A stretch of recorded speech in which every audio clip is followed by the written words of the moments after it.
What's up, everybody, and welcome to the Gooner, a channel 100% dedicated to Arsenal Football Club, who, as we all know, are by far the greatest team the world has ever seen. And look, before I say anything else, one of these days I'm going to do a video explaining why I believe Arsenal are the greatest football team the world has ever seen.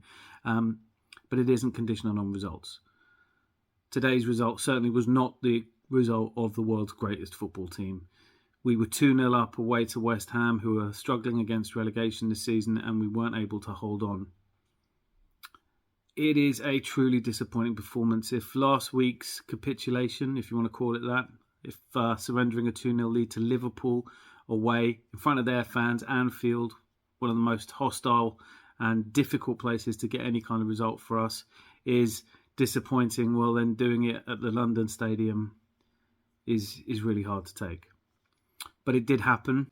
So what I don't want this video to be is a forensic examination of the game itself. It's still a little bit early for me, if I'm honest. I am hugely disappointed, as I'm sure we all are, letting the 2-goal lead slip in the way it did. And just the kind of feeling you're left with of, the nerves that have gotten to the players.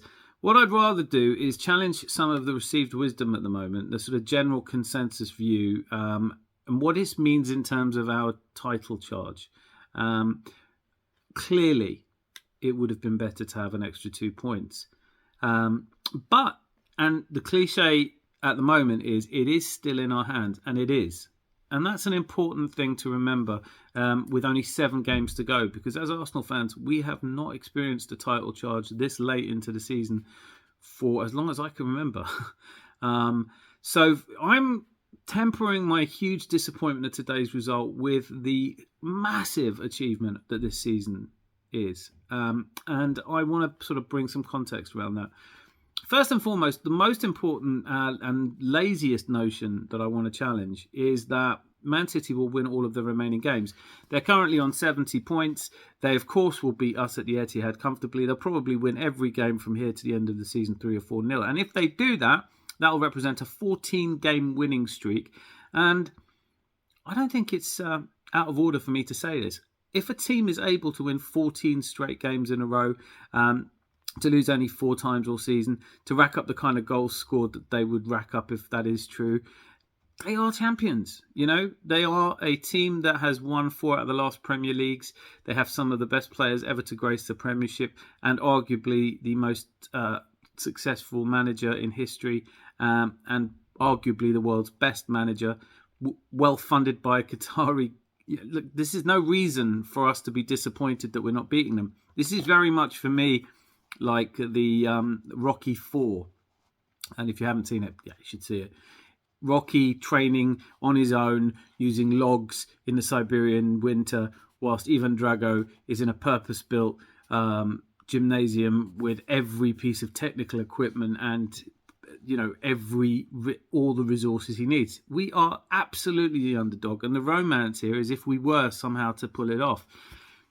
It was never going to be a straightforward run-in. We are Arsenal. We just don't do things this way. I have repeatedly reminded people that in order to win in '89, we could have just beaten Derby, who were relegation contenders, and Wimbledon, who were perennial relegation contenders. We could have beaten them both at home, and we wouldn't have had to go to Anfield. We left it to the last minute.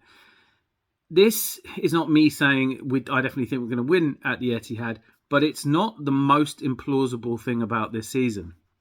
The most implausible thing about this season is that we are where we are, and that's a huge achievement, and it comes down to the young men and the very threadbare squad that's got us there. Saliba lasted all the way through the season till that Sporting game, and we have missed him.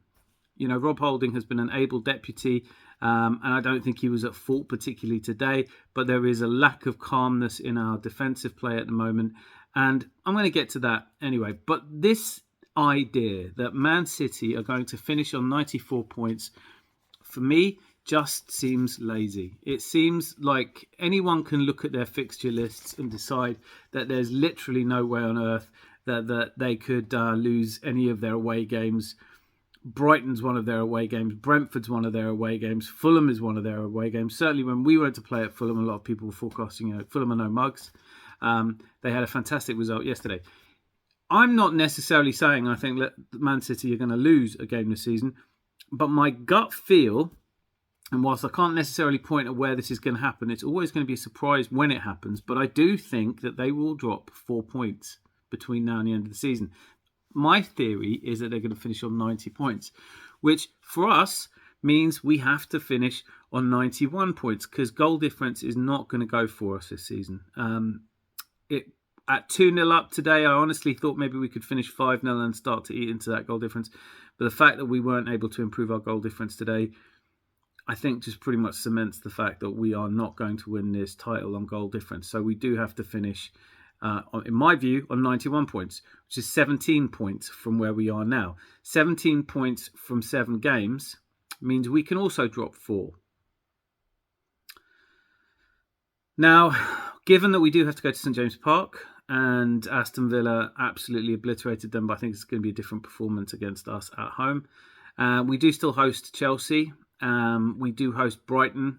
These are not necessarily in of themselves easy games, but I think we could go to the Etihad, lose, and there is still a scenario in which we win the league. So this second point of my lazy narrative attack is a first point that, the league is definitely over now because Man City will win all of the remaining 8 games.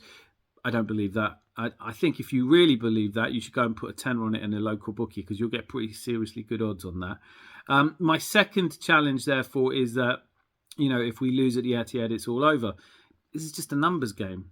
Yes, obviously, we've handed them a decisive advantage today and last week. But it is not as simple as this. It is a points game. So if we win 6 of our remaining 7 games, and look, it's a tall order. But if we lose at the Etihad and win the other 6, I think we finish on 92 points, which means that, they only have to drop 2 points and then it goes down to goal difference again. Or, as I think they will do, lose a game or draw 2 games. That's what I genuinely think is going to happen between now and the end of the season. The less lazy narrative, the thing you do have to say, though, is that nobody is really talking about how thin our squads are. If you look at the kind of points tallies that we're talking about finishing on 90, 92 points. They're huge scores. People didn't used to win titles on 70 and more than about 80 points before. And the reason that this has changed over the last 20 or so years, God, it's actually a bit longer, isn't it? The reason it's changed, though, is that squads have gotten bigger. There's more substitutions possible now. And I don't think that's helped us at all, really. I don't think our squad is anything like the size it needs to be. We do not have the kind of backup. We have Raul Walters, who's being, very much talked about in terms of a full-back position, starting place next season. And we have Holding, who is a really good squad player. But arguably, Rob Holding is the kind of player you expect to be turning out regularly for teams, perhaps in the Championship or perhaps, a Crystal Palace or something like that. He's not necessarily a title-winning centre-back or somebody that can step in for one. We have also got a young team who have played a lot of games. Although our run in the Europa League didn't last as long as it should have done, according to everybody who wanted us to win that and this. And certainly I wish we were still in it at sometimes. But I think if you look at the effect that Sporting game had on us, losing Saliba, for example, you start to get a sense that our squad is not cut out for the duration of a season with other cup competitions thrown in. We will strengthen in the summer. But I think the key thing right now is, and this kind of gets to me a little bit when people talk about this young side throwing things away. Have you ever been in a situation in your life where something so important to you has been in your hands? There's so much time between games, and I think it's really interesting what Pep Guardiola said. He said actually he thinks his team operates better when they play every 3 games. Certainly if they're going to play matches like they did against Leicester City where they can take off everybody after the first half. Yeah, there's no fatigue there, and winning puts that energy into you. Mikel's going to have to put this right against Southampton, but I think if he can get a really good result against Southampton, if we get Saliba back in time for the City game, there might be a very good chance that we could go up to the Etihad and get a point, which would be 2 of the points I see them dropping. So I think we have to remember this is a young team who all season were unfancied. Then they got into the hot seat and they've kept their position there. We had wobble in the period of time where we lost to Everton, drew with Brentford, and then lost to Man City, and everyone was talking about it over. We won every game, until the Anfield game from there. They have risen to every challenge, and all of this season, you could argue, has been born out of the fact that they came so disappointingly close last season to achieving Champions League football, something they've actually achieved today, give or take goal difference. We still have to wait to Friday for St Totteringham's Day, but that'll be a bank holiday weekend, and what a time to enjoy it. This is a season where it has once again felt like we are not the laughingstock Big Six team. I know when the Big Six was announced and there was the outcry, the justifiable outcry, I was a little bit ashamed, like I think most of us were, to be in that consideration, because Arsenal haven't felt like a top 6 team, certainly not a top 4 team for some time. Now we do. The final lazy bit of narrative I want to challenge really is this idea that if we don't do it this season, we'll never do it again. I don't see why that's the case. Certainly, Chelsea under Todd Boehly may start to turn things around. They may go out and get a Luis Enrique. He may get them firing on all cylinders. That squad doesn't look so great to me. It's got huge, expensive players in it, but I don't necessarily think of that team as the title threat next season. Certainly, they're going to be harder to beat than this year. Manchester United, I think Ten Hag's doing a fantastic rebuilding job, but they haven't looked the same side in the recent weeks that everyone was talking about. Liverpool, Jurgen Klopp has a huge rebuilding job to do there, and he may do that. It may all come good next season. Tottenham are Tottenham. I'm not even going to pretend I think Tottenham are going to title challenge next season. I don't think they will for the rest of my life. That's an honest position. So who are we left with? Man City. Man City, I think if they win the Champions League this season, if they win the treble this season, or even if they just do the three-peat this season, I honestly think Pep Guardiola wants to leave and go and manage in South America like he's been talking about for ages. He turned down the Brazil job. I think that hurt him a little bit, but he needs to win the Champions League. He doesn't want people saying he can only win it with Messi. He's got to finish as a champion of Europe before he can go off and do anything else. Still, Bayern fans will tell you there's still question marks over him. Just winning league titles with these kind of resources doesn't seem to be enough to make him happy. And he hasn't looked as charismatic and happy this season as he did last. He has started to in recent weeks, and they are coming good. They have huge squad depth, fantastic players, not just through the spine of that team, but all over the place. Like I said earlier, we are Rocky, they are Ivan Drago. For us to still be here in the 11th round, anyone, and I'm preempting this a little bit, but anyone who raises the idea of it being bottlers to me, well, I'm going to do a separate video about this title, because I don't remember people coming second in the league being called bottlers before. There have been seasons where 2003, we did kind of throw away an 8-point lead, but I still don't remember us being called bottlers. And this is a narrative, the final one of the narratives I want to challenge, that actually, if second place has bottled it, and everyone below them has as well, and it's a stupid way of looking at it. Man City, if they are to be crowned champions this season, will have had to work very hard to do it. And it ain't over yet. And if you really are an Arsenal fan and you give up or go home or leave the ground before the end, then you've learnt nothing from our history. I am really excited about that trip to the Etihad, because win, lose or draw, we are in a title deciding game. And that's all you can ask your manager to put you in. It's all you can ask of your players. They have not let us down all season. They're going to be feeling terrible today. They're going to be feeling shocking, and I can absolutely understand that. I've lost things myself. I've lost things from a lead, and it hurts.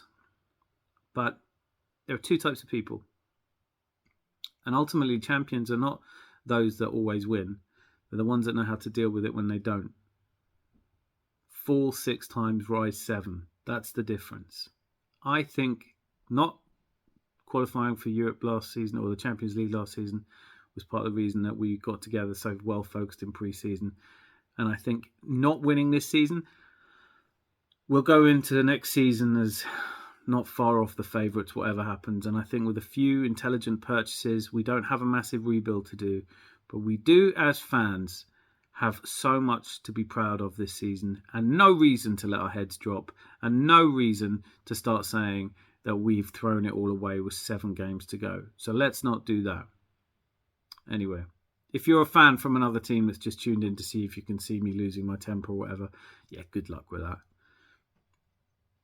I'm going to do another video tomorrow, as I said, talking about the game in more detail, and also with a much more light-hearted look at how our other London neighbours have done in the last couple of days. And also, I just want to say a massive thank you to anyone who subscribed. We're pushing towards 100 subscribers now, which is not bad going in a couple of months. I'm deeply grateful to all of you who've taken the time to support me. The many of you who've watched. If this is not the first video you've watched, maybe do click subscribe. 86. We're currently on 86 subscribers, and that's a great year for me. It's the year my brother was born, and it's the year that George Graham came to Arsenal. If you want to be the 87th subscriber, that's also a great year. It's the first year we won the League Cup. One of only 2 times we've won the League Cup, as I'm sure you know. Anyway, that's enough from me. Be lucky, and I'll see you soon. Lots of love.